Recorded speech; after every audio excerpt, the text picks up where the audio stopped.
you know, by the neglect, by the scant attention paid our demands.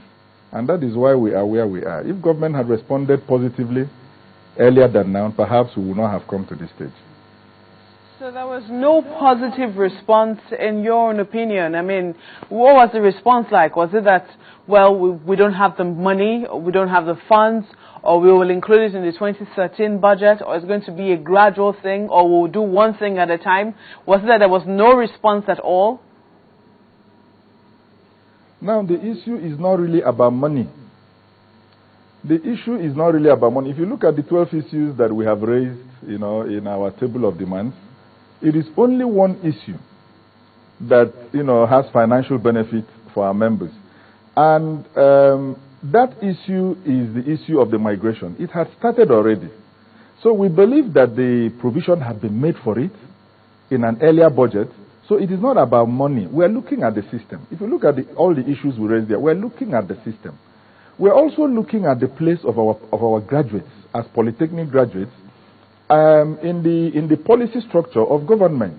We are looking at the discrimination against Polytechnic graduates.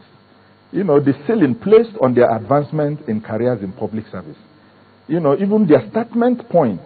These are the issues we are looking at. We want to refocus, we want to redirect government's attention from certificates to competence and skills on the job.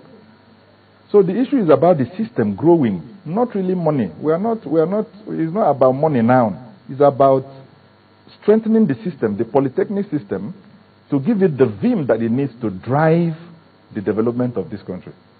Yeah, but you know, even though you say it's not about money, ultimately, if you're going to be revamping a system or, you know, putting it where it should be, there is no way that you will not spend money to get it to that particular stage.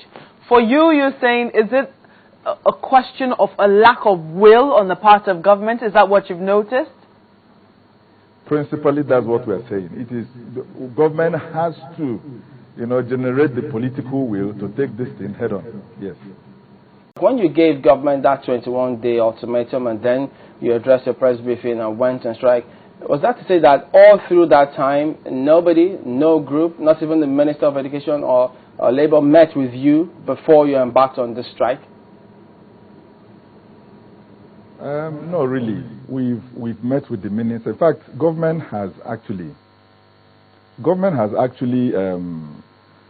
made efforts to meet with us. We've met with the Minister of Education more than once, and she's been able actually, to be fair to her, she's been able actually to make some moves to get, you know, to approach some of the issues. We have also met with the SGF. It was after we met with the SGF that the list of governing council members for Polytechnics was released, although there are 6 of them that are yet to be released. We've also met with the Chairman, Senate Committee on Education at his invitation, and he promised to look into issues, especially the ones concerning the review of the Polytechnic Act, which has been in the House of Representatives, and is one of the core issues that we are placing on the table. We have also been able to reach out, even yesterday, with the Minister of Labour. That was the second meeting. We held the first meeting with his PAMSEC, and this meeting now with the Minister of Labour. But the position is that in most cases, we want government to go beyond, you know, the rhetorics of bureaucracy and really give us assurances on some of these issues.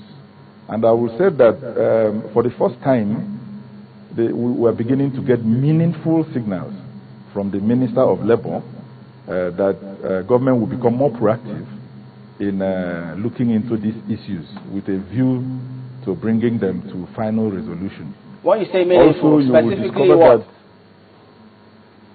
When you say meaningful, what steps have been taken? No, we just got a firm promise from him. We just got a firm promise that he will reach out, because we have issues with several organs of government. And as the coordinating ministry, you know, for labor issues, I think that the Ministry of Labour is primed professionally to tackle some of these matters.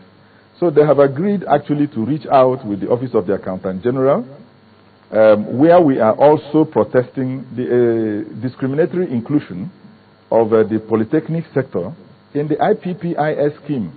Within the tertiary sector, they just excluded us and included us in that system.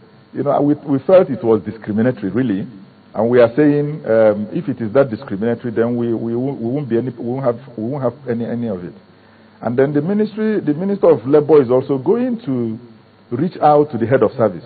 That is the pledge he made to get some of these matters resolved. Reach out, discuss with the Minister of Education so that the needs assessment, the visitation white paper, to Polytechnics will be out, and then the renegotiation will commence, in full force. He gave us assurances. We tried to extract these assurances, and he gave them, and we have no reason to doubt his sincerity in the matter. So how soon then do you think that this strike will be called off? We have structures of organs in the union. It is the NEC that has the constitutional power to call strikes, and it's only the NEC that has the constitutional power to call off the strike. So as soon as we convene NEC, and that was our agreement with the Honorable Minister, then we put his assurances before NEC.